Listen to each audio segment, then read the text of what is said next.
We want justice. No PS, no rest. No PS, no rest. We want OPS. We want OPS. OPS, OPS. OPS, OPS. We want OPS. We want OPS. We want OPS. We want OPS. No OPS, no rest. No OPS, no rest. Vote for OPS. Vote for OPS. Vote for OPS. Vote for OPS. No OPS, no rest. No OPS, no rest. পুৰণি pension বাহাল কৰক। পুৰণি pension বাহাল কৰক। পুৰণি pension বাহাল কৰক। বাহাল কৰক, বাহাল কৰক। নতুন পেঞ্চন আমাক নালাগে।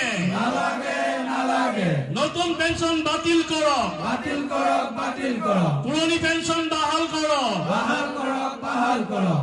আজি কৰ্মচাৰী পৰিষদৰ আহ্বান মৰ্মে অসমত যি এক ভয়ংকৰী পৰিকল্পনা NPS UPS ব্যৱস্থা প্ৰৱৰ্তন কৰি অসমৰ চৰকাৰী যি কৰ্মচাৰীসকলক এক অন্ধকাৰময় পৰিৱেশৰ মাজলৈ ঠেলি নিবৰ যি ব্যৱস্থা গ্ৰহণ কৰিছে তাৰ প্ৰতিবাদত আমি গহপুৰ জিলা কৰ্মচাৰী পৰিষদেও দুঘণ্টীয়া অৱস্থান ধৰ্মঘট কাৰ্যসূচী ৰূপায়ণ কৰিবৰ বাবে আমি ইয়াত সমবেত হৈছোঁ আৰু আমাৰ একমাত্ৰ এটাই দাবী যে অসমৰ কৰ্মচাৰীসকলৰ ভৱিষ্যত সুৰক্ষিত কৰি আমাক OPS প্ৰদান কৰিবই লাগিব। যিদিনা পৰ্যন্ত OPS আমাক প্ৰদান নকৰে সেইদিনা পৰ্যন্ত কিন্তু অসমৰ কৰ্মচাৰী সমাজ ক্ষান্ত নহয়। আজি আমি যেনেদৰে ৰাজপথলৈ ওলাই আহি এনেদৰে আন্দোলনৰ কাৰ্যসূচী ল'ব লগা হৈছে ইয়াৰ পিছত হয়তো ভয়ংকৰ পৰিৱেশৰ বাবে চৰকাৰ সাজু থাকিব লাগিব কাৰণ OPS অবিহনে অসমৰ কৰ্মচাৰী কেতিয়াও সুৰক্ষিত নহয়।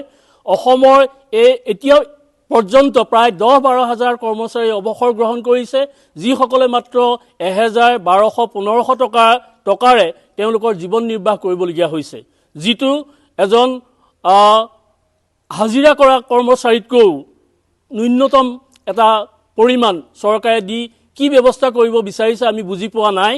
গতিকে আগন্তুক যি নিৰ্বাচনৰ কাৰ্যসূচী আহি আছে আমি সেইকাৰণে চৰকাৰক সকীয়াই দিছোঁ। ইয়াৰ যোগেদি আমি পুনৰবাৰ প্ৰতিষ্ঠা কৰিব বিচাৰিছোঁ যে অসমত কৰ্মচাৰীসকলক যদি OPS প্ৰদান নকৰে তেনেহ'লে আমি কিন্তু কেতিয়াও ক্ষান্ত নহওঁ। হয়, নিশ্চয় প্ৰভাৱ পৰিব। এইটো সদৌ অসম কৰ্মচাৰী পৰিষদৰ এটা দীৰ্ঘদিনীয়া দাবী আছিল যে OPS প্ৰৱৰ্তন কৰিব লাগে। NPS প্ৰথম অৱস্থাত চৰকাৰে NPS জাপি দিলে, তাৰপিছত UPS আহিল। দুয়োটাই আমি এতিয়া দেখিছোঁ যে কৰ্মচাৰীসকলৰ যিটো অৱসৰকালীন জীৱনৰ স্বাৰ্থ পূৰণ কৰিব নোৱাৰে সেয়া অসমৰ কৰ্মচাৰী সমাজে নিশ্চয় বুজি উঠিছে আৰু ইয়াৰ প্ৰভাৱ আমি ভাবিছোঁ যে অহা ইলেকশ্যনত নিশ্চয় পৰিব।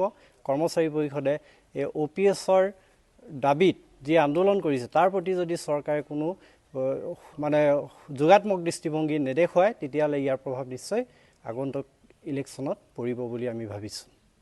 সদৌ অসম যি কৰ্মচাৰী পৰিষদ এই কৰ্মচাৰী পৰিষদে আমাৰ যোৱা ডিচেম্বৰ মাহৰ পৰাই OPS পাবৰ কাৰণে OPS প্ৰৱৰ্তন কৰিবৰ কাৰণে এলানি আন্দোলনৰ কাৰ্যসূচী গ্ৰহণ কৰিছিলে। সেই কাৰ্যসূচীৰ মৰ্মে আমি গহপুৰ জিলা কৰ্মচাৰী পৰিষদেও আজি 30 জানুৱাৰী তাৰিখে 12 বজাৰ পৰা 2 বজালৈ আমি আমাৰ অৱস্থান ধৰ্মঘট কাৰ্যসূচী আৰম্ভ কৰিছোঁ। কাইলৈ আমাৰ বাইক ৰেলী আছে। আমি সদৌ অসম কৰ্মচাৰী পৰিষদে এই বিষয়টো চৰকাৰৰ যিটো OPS বিৰোধী যিটো স্থিতি আমি সদৌ অসম কৰ্মচাৰী পৰিষদৰ লগতে গহপুৰ জিলা কৰ্মচাৰী পৰিষদেও আমি ইয়াৰ বিৰোধিতা কৰিছোঁ আৰু তাৰ বিৰোধিতা কৰি আমি আজি এই অৱস্থান ধৰ্মঘট আমি কাৰ্যসূচী গ্ৰহণ কৰিছোঁ।